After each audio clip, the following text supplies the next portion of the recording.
അഭിരാമി ദേവദത്തന്റെ കഥ പറഞ്ഞ് അവസാനിപ്പിച്ച് കഴിഞ്ഞപ്പോഴേക്കും മിത്രയുടെ നയനങ്ങളിൽ ദേവദത്തൻ എന്ന വ്യക്തിയോടുള്ള അലിവും സഹതാപവും നിറഞ്ഞു നിന്നു. ചേച്ചി ഇത്ര കാലമായിട്ടും ദത്തൻ സാറിന്റെ ഭാര്യയും മക്കളും എങ്ങോട്ടാണ് പോയതെന്നോ എവിടെയുണ്ടെന്നോ യാതൊരു അറിവുമില്ലെന്നോ മിത്രയുടെ വാക്കുകളിൽ അമ്പരപ്പും സങ്കടവും തിങ്ങി നിന്നു. അതേ മിത്തു, അദ്ദേഹത്തിന് ഇത്ര കാലമായിട്ടും അറിയത്തില്ല അദ്ദേഹത്തിന്റെ മക്കൾ എവിടെയാണെന്ന്. അദ്ദേഹം ഒരുപാട് അന്വേഷിച്ചത്രേ. എന്നെങ്കിലും തന്നെ മകൾ തന്നെ തേടി വരുമെന്ന് കാത്തിരിക്കുകയാണ് അദ്ദേഹം ഇപ്പോഴും. വേറെ വല്ലവരുമായിരുന്നെങ്കിൽ ചിലപ്പോൾ മനോനില തെറ്റി വല്ലതും ചെയ്തു പോയിനെ. അദ്ദേഹത്തിൻ്റെ ഒരു മനോബലം ഒന്ന് കൊണ്ട് മാത്രമാവാം ഒരുപക്ഷെ ഇത്രകാലമായിട്ടും പിടിച്ചു നിൽക്കുന്നത്. അദ്ദേഹത്തിന് ഒരുപാട് വർഷങ്ങൾക്ക് ശേഷം നിറഞ്ഞ ചിരിയോടെ തികഞ്ഞ സന്തോഷത്തോടെയും ചിരിയും കളിയും ഒക്കെ കാണുന്നത് എന്നെ പരിചയപ്പെട്ടതിന് ശേഷമാണെന്നാണ് രാമേട്ടൻ എന്നോട് പറഞ്ഞത്. അഭിരാമി മറുപടി നൽകി. എന്നിട്ട് ഇത്രയും കാലത്തിനുള്ളിൽ പുള്ളി മാധ്യമങ്ങളിലൊന്നും കൊടുത്തില്ലേ ഇങ്ങനെ മിസ്സിംഗ് ആണെന്ന് പറഞ്ഞ്?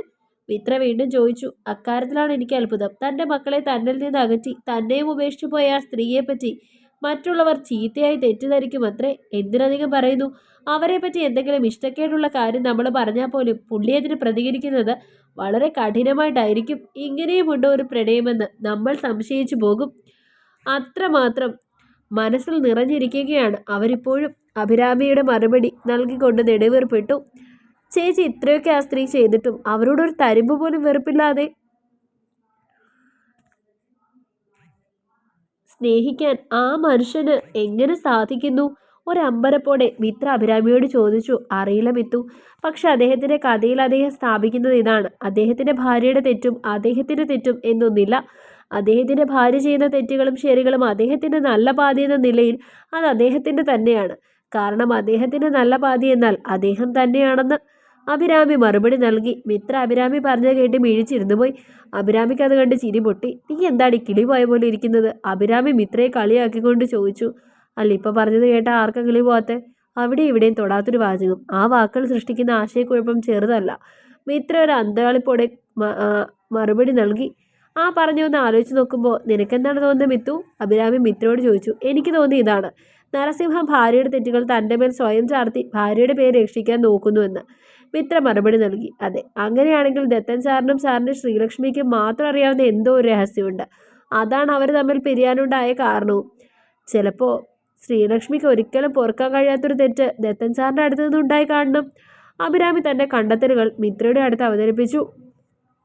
നീ പറഞ്ഞത് തന്നെയാണ് എൻ്റെ അഭിപ്രായം. നരസിംഹത്തിൻ്റെ അടുത്തു നിന്നും ശ്രീലക്ഷ്മിക്ക് പൊറുക്കാനാവാത്ത എന്തോ വലിയ തെറ്റ് സംഭവിച്ചിട്ടുണ്ട്.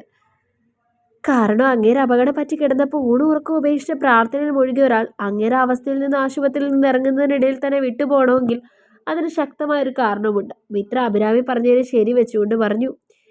പക്ഷെ എന്ത് ചെയ്യാം, ആ കാരണം എന്താണെന്ന് അറിയുന്ന രണ്ടുപേർക്ക് മാത്രമാണ്: ദത്തൻ സാറിനും അദ്ദേഹത്തിൻ്റെ ഭാര്യ ശ്രീലക്ഷ്മിക്കും. ശ്രീലക്ഷ്മിയുടെ അടുത്ത് നിന്ന് അറിയണമെങ്കിൽ അവരെ പറ്റി ഒരു വിവരമില്ല. എന്നാലോ ദത്തൻ സാറോട് അതേക്കുറിച്ച് പറയുകയില്ല. അദ്ദേഹം ഇത്ര വർഷമായിട്ട് കൂടെയുള്ള രാമേട്ടനോട് പോലും പറഞ്ഞിട്ടില്ല. അഭിരാമി ഒരു നെടുവീർപ്പോടെ പറഞ്ഞു. എന്നാലും എനിക്ക് ആ സ്ത്രീയുടെ ചെയ്തിയോട് പൊരുത്തപ്പെടാനാവില്ല. മിത്ര പൊടുന്നനെ അഭിരാമിയോട് പറഞ്ഞു. അതെന്താണെന്ന് അഭിരാമി തന്റെ മിഴികളാൽ ചോദിച്ചു. നരസിംഹം എത്ര വലിയ തെറ്റ് ചെയ്തെന്നിരിക്കട്ടെ, അപ്പോഴും ആ കുഞ്ഞുങ്ങളെ അദ്ദേഹത്തിൽ നിന്നും അകറ്റുവാനും അവർക്ക് ലഭിക്കേണ്ടിയിരുന്ന ഒരച്ഛൻ്റെ സ്നേഹവും കരുതലും വാത്സല്യവും നിഷേധിക്കുവാനും ആ സ്ത്രീക്ക് എന്ത് അവകാശമാണുള്ളത്?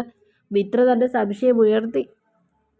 നരസിംഹം ചെയ്തത് പൊറുക്കാനാവാത്ത തെറ്റാണെങ്കിൽ പോലും അങ്ങേരുടെ മക്കൾക്ക് കൊടുക്കേണ്ട സ്നേഹവും വാത്സല്യവും ഒക്കെ കൊടുക്കേണ്ട അവകാശങ്ങൾ ഇല്ലാതാകുന്നില്ല. ആ സ്ത്രീക്ക് മക്കളിലുള്ള അതേ അവകാശം അച്ഛനായ നരസിംഹത്തിനുമുണ്ട്.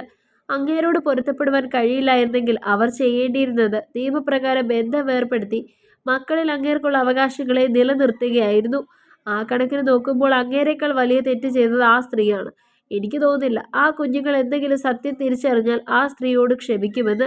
മിത്ര തന്റെ അഭിപ്രായം പറഞ്ഞു നിർത്തി. മിത്തു, നീ പറയുന്ന അതേ അഭിപ്രായം തന്നെയാണ് എൻ്റെയും. ആ സ്ത്രീ ചെയ്തത് ദത്തൻ സാർ എന്തെങ്കിലും തെറ്റ് ചെയ്തിട്ടുണ്ടെങ്കിൽ അതിനേക്കാൾ പൊറുക്കാൻ കഴിയാത്ത തെറ്റാണ്. എത്രയും പെട്ടെന്ന് അദ്ദേഹത്തിന്റെ മക്കളെ കണ്ടെത്താൻ കഴിയട്ടെ എന്നാണ് എൻ്റെ പ്രാർത്ഥന. ആർക്കും ഇതുപോലൊരു വിധി വരാതിരിക്കട്ടെ. പുറത്ത് മന്ദഹസിക്കുമ്പോഴും മനസ്സുകൊണ്ട് ഉമിത്തിയിൽ വെന്തുരുകുകയാണ് ആ മനുഷ്യൻ. അഭിരാമി മിത്രയോട് പറഞ്ഞു നിർത്തുമ്പോഴേക്കും അവളുടെ ശബ്ദമിടറി. ചേച്ചി, നീ കണ്ടിട്ടുണ്ടോ ആ മഹിളാരത്നത്തെ? ഫോട്ടോയിലോ മറ്റോ? മിത്രയുടെ ചോദ്യത്തിൽ പരിഹാസം നിറഞ്ഞു. ഇല്ലടി, അവരുടെ ചിത്രം ആ വീട്ടിൽ എവിടെയും ദത്തൻ സാർ വെച്ചിട്ടില്ല. ആർക്കും കാണിച്ചു കൊടുക്കുകയില്ല. എന്നോട് ഒരിക്കൽ അബദ്ധത്തിൽ പോലും ചോദിച്ചു പോയേക്കല്ലെന്നാണ് രാമേട്ടൻ നിർദ്ദേശിച്ചിട്ടുള്ളത്. ആ സ്ത്രീയെപ്പറ്റി ആരും മോശമായി ചിന്തിച്ചാലോ എന്ന് കരുതി ദത്തൻ സാർ ആ വീട്ടിലുണ്ടായിരുന്ന അവരുടെ ചിത്രങ്ങളൊക്കെ എടുത്തു മാറ്റിയത്രേ. എന്തായാലും വല്ലാത്തൊരു ഒറ്റപ്പെട്ട ജീവിതമാണ് അദ്ദേഹത്തിൻ്റെ. അഭിരാമിയോടുള്ള വാക്കുകളിൽ ദേവദത്തിനുള്ള അലിവ് നിറഞ്ഞു തുളുമ്പി. പെട്ടെന്ന് അടുക്കളയിൽ നിന്ന് അഞ്ജനയെ കൊണ്ട് വന്നപ്പോൾ ഇരുവരും സംഭാഷണം ഒന്ന് നിർത്തി. രണ്ടുപേരും ഏതോ ഒരാളുടെ ശോകജീവിതം പറഞ്ഞിരിക്കാതെ കഴിക്കുന്നുണ്ടോ? ഒരുപാട് സമയമായല്ലോ കഴിപ്പ് തുടങ്ങിയിട്ട്. നിങ്ങൾ ഭക്ഷണം കഴിച്ചു കഴിഞ്ഞിരുന്നെങ്കിൽ ആ പാത്രങ്ങളൊക്കെ കഴുകിയെടുത്ത് വെക്കാമായിരുന്നു. അഞ്ജന ഇരുവരെയും നോക്കി ശാസ്ത്രയോട് പറഞ്ഞു. അമ്മയ്ക്ക് കിടക്കാൻ സമയമെങ്കിൽ കിടന്നോളൂ, ഇത് തീർത്തിട്ട് ഞങ്ങൾ അടുക്കി വെച്ചോളാം, അഭിരാമി അഞ്ജനയോട് പറഞ്ഞു. അഭി, അതിശയമായിരിക്കുന്നല്ലോ ഇത്. എൻ്റെ മോള എറണാകുളത്തൊക്കെ പോയി നന്നായോ? അടുക്കളയിൽ ഒന്ന് കയറാൻ പറഞ്ഞാൽ പിന്നെ മഷിയിട്ട് നോക്കിയപ്പോലും ആ പരിസരത്തോട്ട് കാണാത്ത ആൾ പറയുന്നു ഒക്കെ അടുക്കി വെച്ചോളാമെന്ന്. ഈ ഓഫർ എന്നും ഉണ്ടാവുമോ? അഞ്ജന ഒന്ന് ചിരിച്ചുകൊണ്ട് അഭിരാമിയെ നോക്കിക്കൊണ്ട് പറഞ്ഞു. അമ്മയല്ലേ എപ്പോഴും പറയാറുണ്ടായിരുന്നത് ഏതെങ്കിലും വീട്ടിലേക്ക് വൈകാതെ കയറി ചെല്ലേണ്ടതാണ്, ഇതൊക്കെ ഇപ്പോഴേ ശീലിച്ചാൽ നന്നായിരിക്കും എന്നൊക്കെ. അമ്മ പറഞ്ഞത് അനുസരിക്കാമെന്ന് വെച്ചപ്പോൾ അമ്മയ്ക്കൊരു പുച്ഛം. അഭിരാമി എന്ന് മുഖം കൂട്ടിക്കൊണ്ട് അഞ്ജനയ്ക്ക് മറുപടി നൽകി. എന്നിട്ട് എൻ്റെ മോൾ അടുത്ത ആഴ്ച തന്നെ വേറെ വീട്ടിലോട്ട് പോകുന്നുണ്ടോ? അങ്ങനെയാണ് എൻ്റെ മോൾക്ക് ചെയ്യാൻ ഇനി ഒരുപാട് ജോലികൾ ഇവിടെയുണ്ട്. ഒരു പൊട്ടിച്ചിരിയോടെ അഞ്ജന അഭിരാമിയെ കളിയാക്കിക്കൊണ്ട് പറഞ്ഞു. അയ്യടാ, തൽക്കാലം ഇത് മാത്രം മതിയെന്ന കമ്മറ്റിയുടെ തീരുമാനം. അഞ്ചൂട്ടി പോയി കിടന്നു, ഞങ്ങൾ ഇതൊക്കെ അടുക്കി വെച്ച് പതുക്കെ കിടന്നോളാം. ശരി ശരി എന്ന് കരുതി സമയം അധികം വൈകിക്കേണ്ട കേട്ടല്ലോ, അഞ്ജന ഇരുവരുടെയും മുഖത്തേക്ക് നോക്കി പറഞ്ഞു. അഭിരാമി ശരിയെന്നും തലയാട്ടി. തുടർന്ന്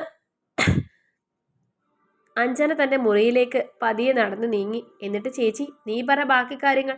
അമ്മ പൊയ്ക്കഴിഞ്ഞപ്പോൾ മിത്ര അഭിരാമിയോട് നിർദ്ദേശിച്ചു. എന്താണെന്നറിയില്ല മിത്തു, എനിക്ക് ആ മനുഷ്യൻ്റെ അടുത്തെത്തുമ്പോൾ ജീവിതത്തിൽ ഒരിക്കലും അനുഭവപ്പെടാത്തൊരു സുരക്ഷിതത്വമാണ്. അന്ന് എൻ്റെ പിറന്നാൾ ദിവസം ഒരിക്കലും അനുഭവിക്കാൻ കഴിയാത്തൊരു അച്ഛൻ്റെ വാത്സല്യം അദ്ദേഹത്തിൽ നിന്ന് ലഭിച്ചപ്പോൾ ഞാൻ ചിന്തിച്ച ഇതായിരുന്നു. അദ്ദേഹത്തിൻ്റെ മക്കൾക്ക് ആ വാത്സല്യം നിഷേധിച്ചുകൊണ്ട് ആ സ്ത്രീ എന്ത് ക്രൂരതയാണ് ആ കുഞ്ഞുങ്ങളോട് ചെയ്തതെന്ന്. അദ്ദേഹത്തിന് സ്വന്തം കുടുംബത്തെ തിരിച്ചു കിട്ടിയാൽ ഏറ്റവും അധികം സന്തോഷിക്കുന്നത് ഈ ഞാനായിരിക്കും. അഭിരാമി നിറഞ്ഞു തുളുമ്പിയ തന്റെ മിഴികൾ തുടച്ചുകൊണ്ട് പറഞ്ഞു. അഭിരാമി പറഞ്ഞത് കേട്ടപ്പോൾ മിത്രയ്ക്ക് അതുവരെ നേരിട്ട് കാണാത്ത ദേവദത്തൻ നരസിംഹൻ എന്ന വ്യക്തിയോട് അതിയായ അലിവും സഹതാപവും നിറഞ്ഞു. അപ്പോഴേക്കും കഴിച്ചു കഴിഞ്ഞ പാത്രങ്ങൾ അഭിരാമിയും മിത്രയും കൂടി കഴുകി വെച്ചു. ഊണുമേശ വൃത്തിയാക്കുവാനും മറ്റും തുടങ്ങി. എല്ലാം അടുക്കി വെച്ച് കഴിഞ്ഞപ്പോൾ അഭിരാമിയും മിത്രയും ഹാളിലെ സോഫയിൽ വന്നിരുന്നു. ഓരോ കാര്യങ്ങൾ സംസാരിച്ചു കൊണ്ടിരുന്നു.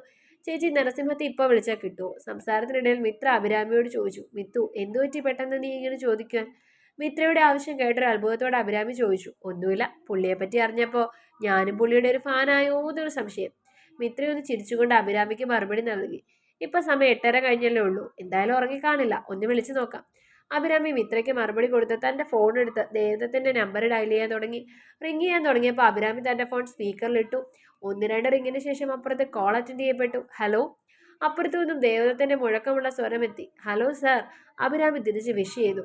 എന്താ ദത്തൻ സാറിൻ്റെ പുലിക്കുട്ടി പതിവില്ലാതെ ഈ സമയത്ത്? ദേവദത്തൻ്റെ വാക്കുകളിൽ അഭിരാമിയോടുള്ള വാത്സല്യം നിറഞ്ഞിരിക്കുന്നതായി മിത്രയ്ക്ക് അനുഭവപ്പെട്ടു. ചേച്ചിയുടെ ആരെയും കൂസാത്ത തൻ്റെ അഭിപ്രായങ്ങൾ എന്തും ആരുടെ മുന്നിലും മടിച്ചു പറയാൻ മടിക്കാത്ത സ്വഭാവവും കാരണം തങ്ങളുടെ അമ്മയും ഇങ്ങനെ വിളിക്കുന്നത് മിത്ര ഓർത്തു. പ്രത്യേകിച്ചൊന്നുമില്ല, പിന്നെ ഇവിടെ വന്നതിന് ശേഷം സാറിനൊന്നും വിളിച്ചില്ലല്ലോ, അതുകൊണ്ട് വിളിച്ചതാ, അഭിരാമി മറുപടി നൽകി. തുടർന്ന് മിത്രയ്ക്ക് ദേവദത്തിനോട് സംസാരിക്കാൻ താല്പര്യമുള്ളതായി അഭിരാമി ഉണർത്തിച്ചു. ദേവദത്തൻ മിത്രയ്ക്ക് ഫോൺ കൊടുക്കാൻ നിർദ്ദേശിച്ചു. അഭിരാമി ഫോൺ മിത്രയുടെ നേരെ നീട്ടി. മിത്ര ഫോൺ വാങ്ങി സംസാരിക്കാൻ ആരംഭിച്ചു. ഹലോ നരസിംഹം. ഒരു കുസൃതിയോടെ മിത്ര ദേവദത്തിനെ വിഷ് ചെയ്തു. മിത്ര ദേവദത്തിനെ വിഷ് ചെയ്തത് കേട്ട് അഭിരാമി ഒന്ന് ഞെട്ടി. താനാ പേര് വിളിക്കാറുണ്ടെങ്കിലും അത് ഒരുപാട് പേര് അടുത്തതിന് ശേഷമാണ് ഇങ്ങനെ വിളിച്ചു തുടങ്ങിയത്. യാതൊരു പരിചയവുമില്ലാത്ത മിത്ര അങ്ങനെ സംബോധന നടത്തിയിരിക്കുന്നു, അതും ആദ്യമായി സംസാരിക്കുമ്പോൾ. ഈ പെണ്ണിന് ചില സമയത്ത് നാക്കിനെല്ലില്ല. ദത്തൻ സാർ എന്ത് വിചാരിക്കുമോ ആവോ? അഭിരാമി ദേവദത്തിന്റെ പ്രതികരണം എന്താവുമെന്ന വേബുതുവിലിരുന്നു. അതെ, നരസിംഹമാണ്. അപ്പുറത്തു നിന്നും ദേവദത്തിന്റെ ചിരിയോടെയുള്ള മറുപടി വന്നു. ദേവദത്തിന്റെ മറുപടി കേട്ട അഭിരാമി എന്ന ആശ്വാസത്തോടെ ദീർഘനിശ്വാസം അയച്ചു. എന്താണ് അഭിമോളുടെ അനിയത്തിക്കുട്ടിയുടെ പേര്? ദേവദത്തിനൊരു വാത്സല്യത്തോട് ചോദിച്ചു. മിത്രവിന്ദ എന്നാണ്. ചേച്ചിയും അമ്മയും എന്നെ മിത്തു എന്ന് വിളിക്കും. ഒരു കുസൃതി ചിരിയോടെ മിത്ര മറുപടി നൽകി. മിത്രവിന്ദ, സുഹൃത്തുക്കളുടെ ഉടമ. പേര് പോലെ ഒരുപാട് സുഹൃത്തുക്കളൊക്കെ ഉണ്ടോ മിത്രവിന്ദയ്ക്ക്? ദേവദത്തിന്റെ ശാന്തവും സൗമ്യവുമായ ചോദ്യം വന്നെത്തി. എൻ്റെ പേരിന് അങ്ങനെ ഒരു അർത്ഥമുണ്ടായിരുന്നല്ലേ? അറിഞ്ഞില്ല, ആരും പറഞ്ഞില്ല. മിത്ര ഒരു പ്രത്യേക ടോണിൽ മറുപടി നൽകി. അപ്പുറത്തു നിന്നും ദേവദത്തൻ ചിരിക്കുന്നത് ഇരുവരും കേട്ടു. മിത്രയുടെ മറുപടി അഭിരാമിയിലും ചിരി ഉണർത്തി. താങ്ക് യു നരസിംഹം, എൻ്റെ പേരിൻ്റെ അർത്ഥം പറഞ്ഞു തന്നതിന്. മിത്ര കൊഞ്ചിക്കൊണ്ട് പറഞ്ഞു, വെൽക്കം. ദേവദത്തിന്റെ മറുപടി വന്നു. അപ്പുറത്തെ ദേവദത്തിന് മിത്രയുടെ സംസാര രീതി ഒരുപാട് ഇഷ്ടപ്പെട്ടു. മുൻപരിചയമുള്ളതുപോലെ കിളിക്കാമ്പെട്ടി കണക്കെയുള്ള കുസൃതി നിറഞ്ഞ സംസാരം. ആളൊരു കാന്താരിയാണെന്ന് ഉറപ്പ്. ദേവദത്തനൊരു മന്ദഹാസത്തോട് ചിരിച്ചു. ഹലോ, നരസിംഹം പോയോ? മിത്രയുടെ ചോദ്യം. ഇല്ല, ഇവിടെ തന്നെയുണ്ട്. പിന്നെ ഈ മിത്രവിന്ദെന്നൊക്കെ വിളിക്കാൻ കുറച്ചു പാടാ. അതുകൊണ്ട് ഞാൻ മീനു എന്നേ വിളിക്കൂ കേട്ടോ, ദേവദത്തൻ മിത്രയോട് പറഞ്ഞു. ദേവദത്തൻ പറഞ്ഞത് കേട്ടപ്പോൾ അഭിരാമി ഒന്ന് ഞെട്ടി. മീനു, അദ്ദേഹത്തിന്റെ രണ്ടാമത്തെ മകളെ വിളിച്ചിരുന്ന പേര്. അഭിരാമി ഓർത്തു. ദേവദത്തൻ പറഞ്ഞതിന്റെ ഞെട്ടൽ നിൽക്കവേ മിത്രയുടെ ദേവദത്തിനോടുള്ള മറുപടി അഭിരാമിയുടെ കാതുകളിൽ പതിഞ്ഞു. നരസിംഹം ഇഷ്ടമുള്ള പേര് വിളിച്ചോളൂ. മിത്രയുടെ മിഴികളിൽ അതുവരെ കണ്ടിട്ടില്ലാത്തൊരു തിളക്കം നിറഞ്ഞു നിൽക്കുന്നതായി അഭിരാമിക്ക് അനുഭവപ്പെട്ടു. തുടരും. അടുത്ത ഭാഗങ്ങൾക്ക് വേണ്ടി നിങ്ങൾ മസ്റ്റായും ചാനൽ സബ്സ്ക്രൈബ് ചെയ്യാൻ മറക്കല്ലേ. 20 പേരും കൂടി ഉണ്ടെങ്കിൽ നമ്മുടെ ചാനൽ 1000 ആക്കും. അതുകൊണ്ട് എല്ലാവരും ഒന്ന് സബ്സ്ക്രൈബ് ചെയ്ത് സഹായിക്കണേ.